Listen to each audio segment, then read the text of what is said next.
there is a value to the hours that you put in. There is a value to the art that you create. And I try to relate it with the things that we have in our lives, the material, artistic things that we have, or the gadgets that we have. So recently, I've been into watches a little bit. I like watches. I look at watches. I collect a few. So that has been a thing. Now, if you look at watches, they can be 300,000, 400,000. And the reason, again, a lot of it sometimes can be hype. But if you look at some good watches that are really, really expensive, it is expensive because mostly it is because of the hours that people have put into it. And some of these watches people have spent like a year or two just to create that one watch. And it has so many complications, so many mechanics and it's just a piece of engineering that is just incredible, how it can do so much without any electricity. I'm talking about a mechanical watch. How it can do so much, how it can also show the time, how it can also show the date, or maybe it has a perpetual calendar, maybe it has a moon phase. I mean, so many different features, and it's all doing that with metal cogs and wheels. It's just a piece of art. And sometimes they're hand assembled. It takes years to build it. And that is why there is a price to it. On the other hand, you look at some digital watches, run-of-the-mill watches that can be generated automatically with a machine, and those are priced at $10 or $20 or even $30, something of that range. So you see the gap. You appreciate the art. So there's always going to be a niche value for it. There's always going to be, of course, anybody can get a digital watch and tell the time. It's fantastic. But the art is always appreciated, and it has a higher price for it, and it has a value of it.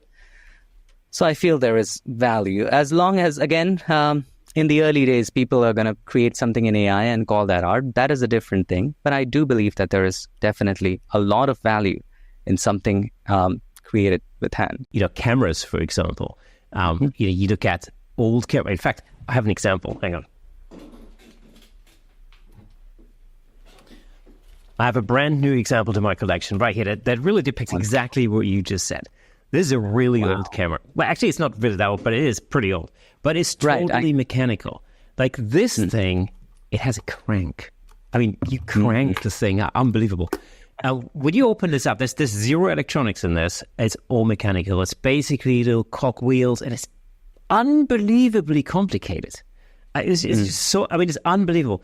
In a weird way, it's both a matter of simplicity, using this and shooting film and all the stuff that we have to do with film, So in some ways, it's so much simpler than digital photography.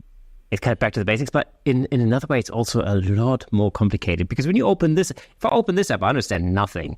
Zero that's going on in here. I mean, it looks like a watch. Is that complicated? Right. If I open up my Nikon, well, it's just a bunch of circuit boards, and there we are. It's a completely different thing. You cannot look at the science of it. It's all just computer. That is all there is to it. But if you open up this camera, you can see how the light travels. You can see how the image is captured on the film.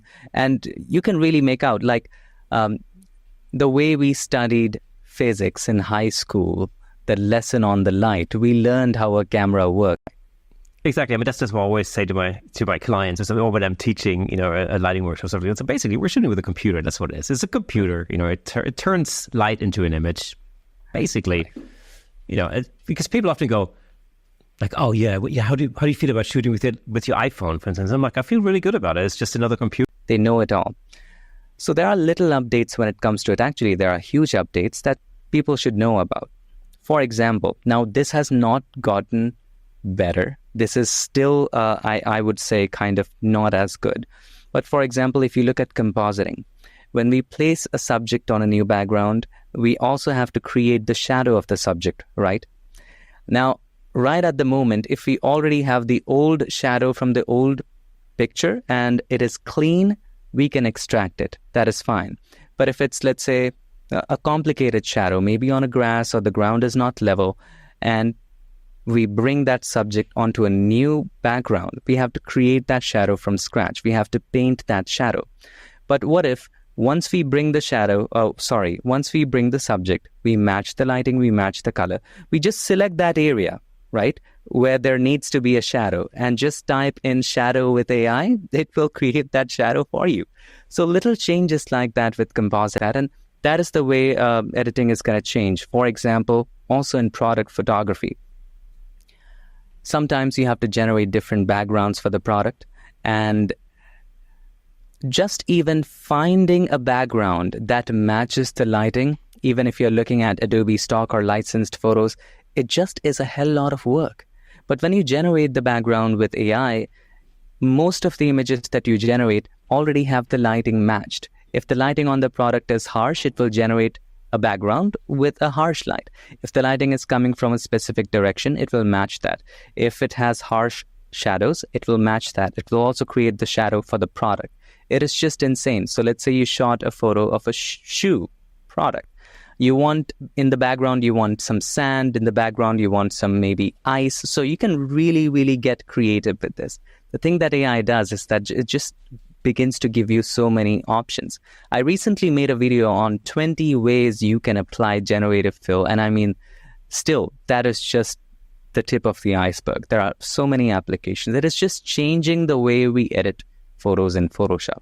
Thank you so much for tuning in.